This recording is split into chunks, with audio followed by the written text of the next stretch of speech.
Let me start this by saying I am not a YouTuber. I am not trying to be a YouTuber, and I don't want to be a YouTuber. You can probably already tell that by the audio quality of this video. Um, I know this is technically the first video I've uploaded on this channel, but as I said, I don't want to be a YouTuber. I did not write a script for this. I do not have proper recording software. I don't care. I just wanted to complain, and rightly so. So basically, around November last year, after I graduated and finished my end of the year exams, I began working on a Roblox game. Originally, I just did it for the Robux. I was running low on Robux. I refused to spend real life money to get Robux. I had an old game from years ago that used to make me Robux that I could just spend on like the stupid avatar items that I buy. But that game's like dead now because it's a piggy game, and piggy's pretty irrelevant nowadays. Well, until it is he comes out, but whatever. But at first I was like, oh, I'll just make a crappy brain rot game to get Robux. So that I could keep being funded to buy more stupid avatar items. But, I couldn't bring myself to do that because I actually care about creative expression. I am a writer and I am interested in video game design, even though the only actual video game design I've done is on Roblox. Um, so that brain rot idea went nowhere, and I ended up making an actual passionate game that was a horror game based on Hatsune Miku. Um, and that's because I still wanted to have recognizable IP in the game so that the game at least got visits. But also, it had it made sense. It had a whole tie-in with the story.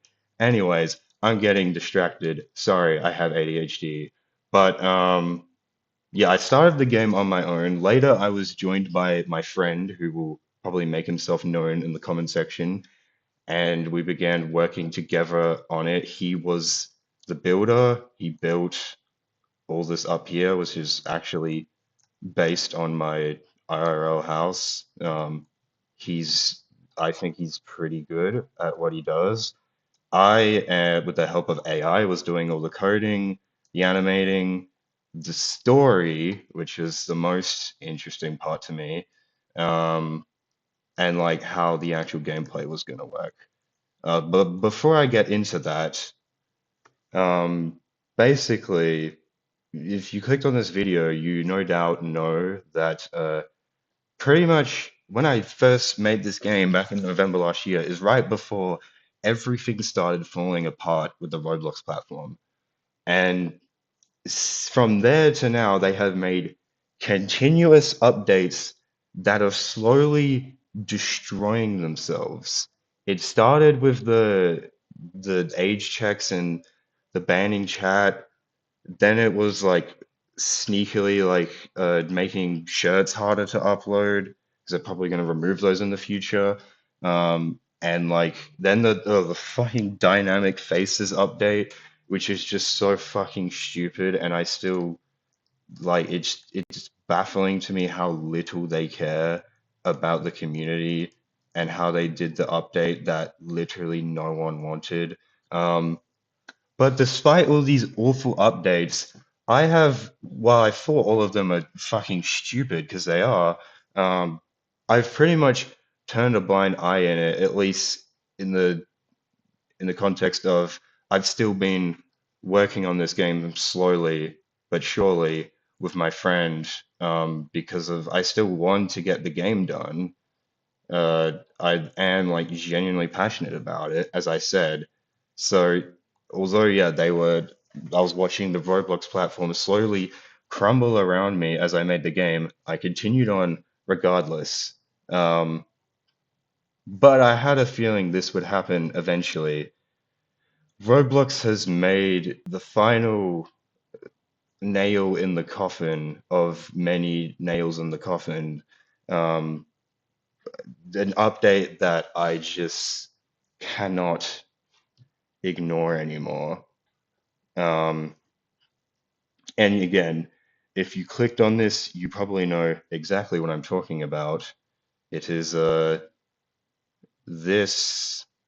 Sorry, my mouse is broken. Uh, this. So they have now officially made it so that if you want your game to be accessible to all ages, you have to pay a subscription fee. A fucking subscription fee. First of all, Roblox, the whole point of Roblox game development is that it's been free and easily accessible. The only reason I began developing on Roblox was because it was the only game platform I knew how to use because I started using it from a very young age because that's what I could do back then. Um, sorry. But they have now just completely destroyed that. I mean, it wouldn't be so bad if they just made it like a one-time fee, like what Steam does. It'd still be fucking annoying, but it feels like pay like $10 and then you can upload infinite amount of games. Like it wouldn't be that big of a deal. I'd probably just pay it. But a subscription fee, as long as I want my games to be accessible to everyone on the platform, I have to be paying a monthly fee, which I don't give a fuck if it's $5 USD, $7 in my country. I don't give a fuck if that's a little bit of money. It adds up over time, especially when everything else on the planet wants you to pay for a subscription service, and it just all adds up. And in this economy, we can't just sit down and take shit like this. But like at least the ID verification, I know a lot of people were mad about this, and like I understand why, because Roblox should just keep their data and players' information safe to where players don't have to worry about giving their ID to Roblox in the first place. However, I don't think it's inherently a bad thing because, like, at least making everyone who uploads a game have to be ID verified, that pretty much completely stops, like, mass-produced condo games. It's like that actually completely understand. Two-factor authentication, no big deal. New evaluation process, I mean, they're pretty vague about that, but again, if it's anything like the old age rating evaluation, it is literally not a big deal. It's this. This one point here is what is making me finally give up in this stupid fucking platform. Um, it literally does not benefit anyone. It does not make the platform more safe for children. It does not make any sense to add. All it does is give Roblox a little bit of extra money in their pockets. It's greed. There is no fucking reason for it other than greed. You should not have to pay a subscription to have your game available to everyone. And see, this game that I am making, although yeah, I want it to be accessible to as much people as possible, I putting work into it. Um, it if under 16-year-olds couldn't play it, I'd still be really pissed off, but like not that pissed off because of the game, at least the story of the game does cover some mature themes. Not that I'll get into that here. Uh, but the game is like very much targeted to young adults, older teens. So like above 16 is probably my demographic anyways. But I mean, not only is it still fucking stupid, it's not inappropriate for people younger than that to play it. And you know, it's kind of what age ratings are for, but it's the fact that a lot of people who are even over 16 are not going to, understandably, not going to want to give their ID to Roblox, and so are never going to be able to play my game. So basically, I mean, given Roblox just promotes slop, shitty brain rot games anyways, it's not like this game was going to get any players in the first place. But now it's definitely not going to get any players because, like, a lot of people who I advertise it to, won't even have access to it because they don't want their data leaked. It's it's stupid. It's just like, I have bit my tongue. I have put up and ignored all their stupid updates they've been doing, but this genuinely, like, I'm done after this. The fact that I have to pay real money now just for my game to be accessible to most people on the platform is fucking ridiculous. It's fucking greedy. There's no use for it. Roblox does not give a flying fuck about their developers or their player base. Even the fact that this whole age verification is like based on an AI, a fucking stupid, inaccurate AI. I did the AI after I had recently shaved, and it thought I was like in the 13 to 17 age group. I did the AI for another website when I had a beard, and it thought I was 18. It's fucking stupid. It's so easily bypassed, and they're just lazy, and using AI is the easy option for them. That's why they're doing it. They know it can be bypassed. They don't give a fuck. They don't care about child safety. They never have. All they care about is the age checking existing so that they look less bad and less legally accountable when terrible incidents continue to happen to minors regardless of this update, because they've actually just made it more easy to happen now. It's ridiculous. But rant uh rant I think that's rant over. I don't know how long this video is going to be, but I should probably get on to actually showing the game, because I think I've made my stance on all of this pretty clear. Um, So yeah, I wanted to make this video not just to complain, but to also show off what I was actually working on with my friend, because now after this update, it will most likely never get finished, and even if it does get finished, most of you won't be able to play it. Um, so yeah, it was a Hatsune Miku horror game. I think it was an original idea. I did see one other Roblox Hatsune Miku horror game, but it was absolute dog shit. Um, but this one was actually going to be well made. It was a typical Roblox horror game where you join in the lobby and you have like the boxes of 4 out of 4 players, 3 out of 3 players. I won't show the lobby though because we haven't actually built anything in it yet. But this was a chapter one. I can say that there definitely won't be a chapter two now, because even if I do end up finishing chapter one, why the fuck would I have the motivation to make this into a full like chapter by chapter game series when Roblox does not give a fuck and is just going to keep screwing over their developers over and over? Um, so you spawned into this forest-like area, which also hasn't really been built.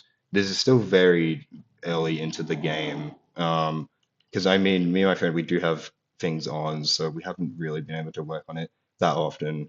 Also, we're lazy. But basically, yeah, you would spawn in the forest area, and then there would be a bit of a build up to the main area where it sets up the story. And basically, the story was based off Project Sekai, which is a Hatsune Miku mobile gacha rhythm game. Um, and because I'm very into that game and Vocaloid as a whole, it's why I went with the Hatsune Miku idea.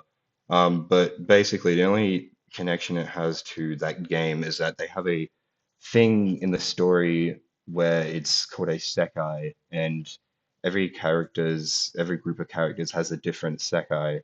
But it's basically like a magic world created from their feelings. And so I thought that was a very good setup for a horror game where the protagonist you play as, has been transported to his Sekai, but his Sekai is actually fucked up and depressing and has a psychotic Miku running around in it, because there's always a different incarnation of Miku in every Sekai.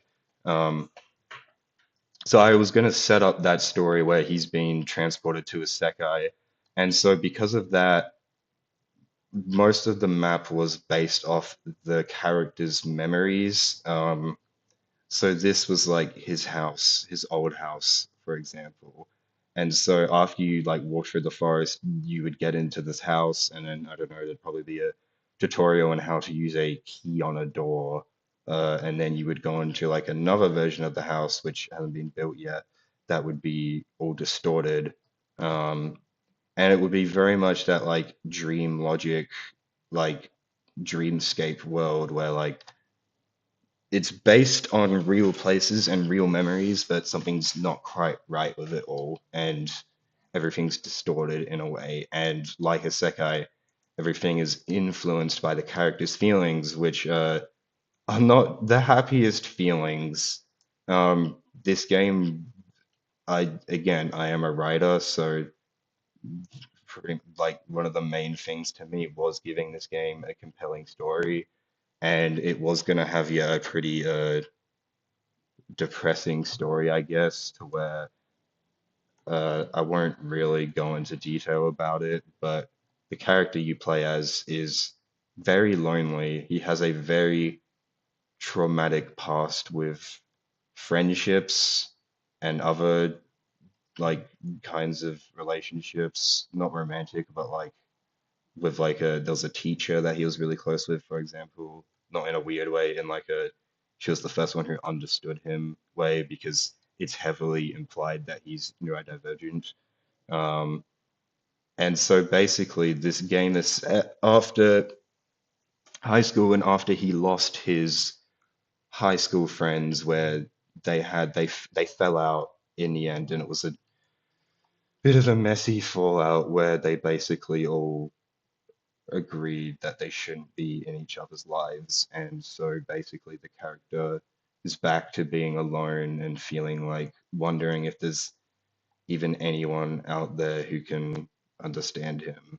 And that's where Miku links into it is what I think is a very realistic depiction of someone like this is they get attached to fictional characters. And so Miku being like this monster that's trying to kill him was actually a metaphor for the fact that since he lost his friends and has been really lonely again, he's been getting really attached to fictional characters because of he's lacking those connections in the real world. And in this case, it was Hatsune Miku. He's very like unhealthily, not in like a Guna way, just in like a very mentally unwell person who has nothing else in life, where he's attached to this fictional character Miku, and so her being a monster is a metaphor for that actually being harmful for him. Miku is harming him, just like in the real world, his attachment to Miku is unhealthy because she's not real. Um, and that would be the story that was probably going to be gradually revealed across the storyline of the chapters. This main chapter was basically just going to set up the character's past and like why he's lonely and basically all the trauma he has around friendships and loneliness.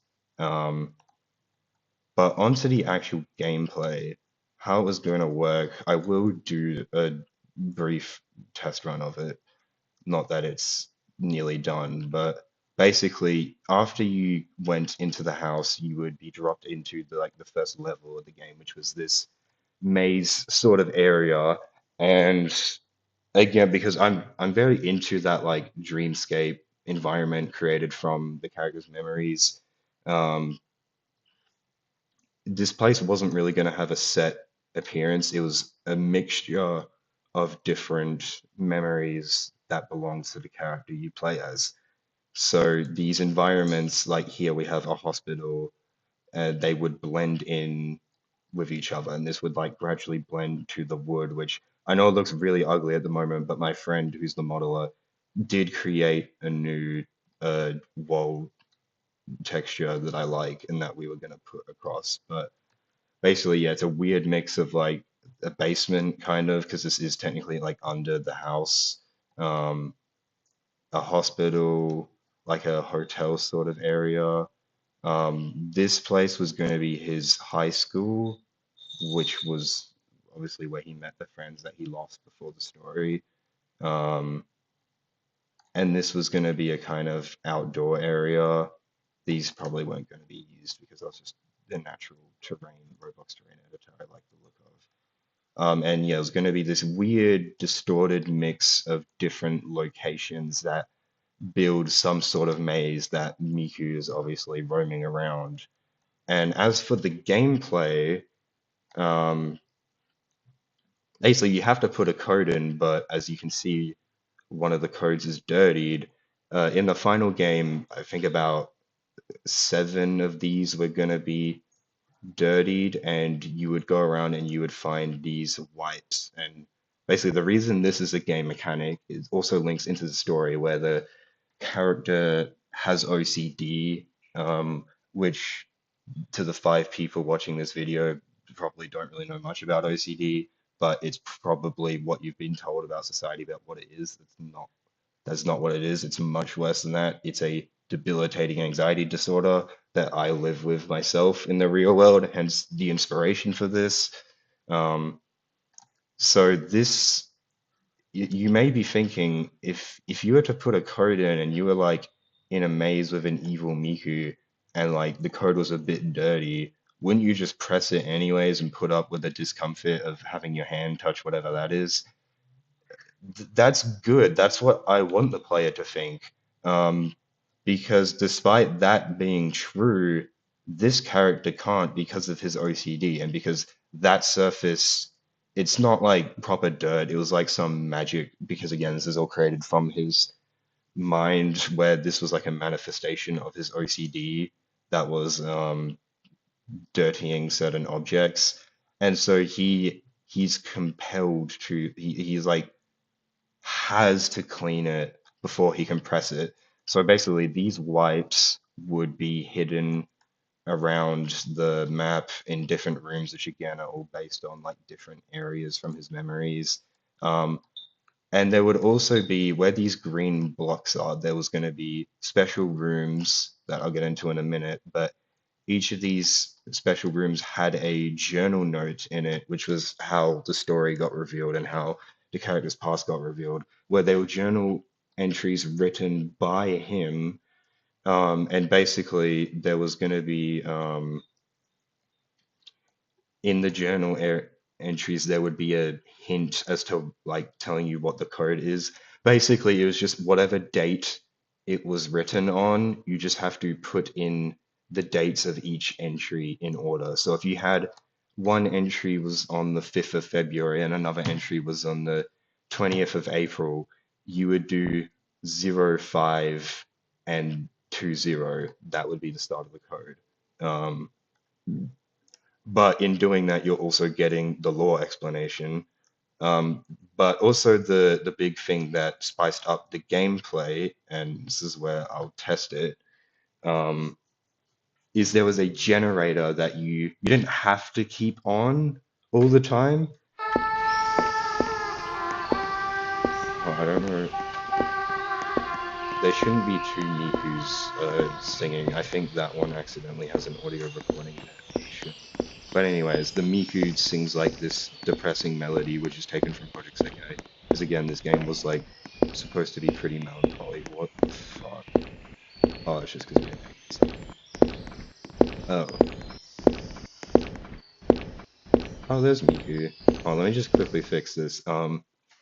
So basically there was a generator and these like five special rooms with the journal entries, oh, and which told you the code, and also each had a wipe in it so that the code can be cheesed if somebody knew it beforehand. You still had to go into the room to get the wipes to clean the code buttons. Um, but those rooms were only accessible while the generator was on. And there's also obviously the lighting is light at the moment, so me and my friend can see what we're doing. But there was also going to be lights that would only turn on when the generator's powered. So like if you don't have it on, it's like hard to see where you're going. Um, but the main point of the generator was to get into those rooms with the journal entries. And basically, yeah, there was no like yeah, so that's what does. I duplicated her head and put like a evil head in underneath it. So when she kills you, she like cracks her main neck and screams at you with uh her evil face, which I thought was pretty cool and unique. Um, but yeah, you don't have to collect fuel.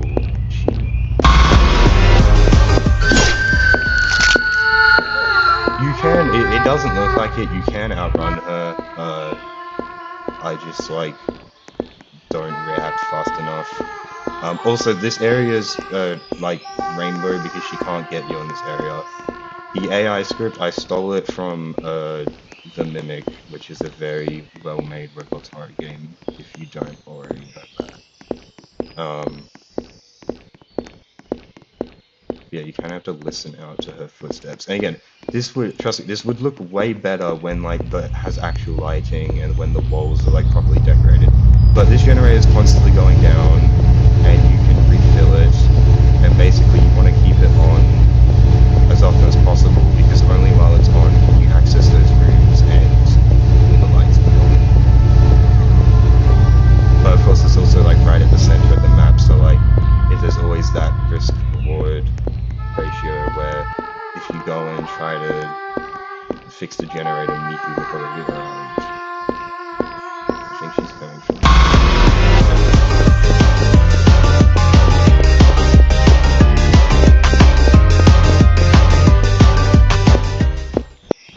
See, you can outrun her. See, you can outrun her. I don't know what just happened to her animation. Oh wait, I think I know. I think I know. That's a bug of the script that I had fixed before, but I had to replace the Miku model because it like glitched. But it was an older version of the model and it has that script. But I can fix it. That's besides the point.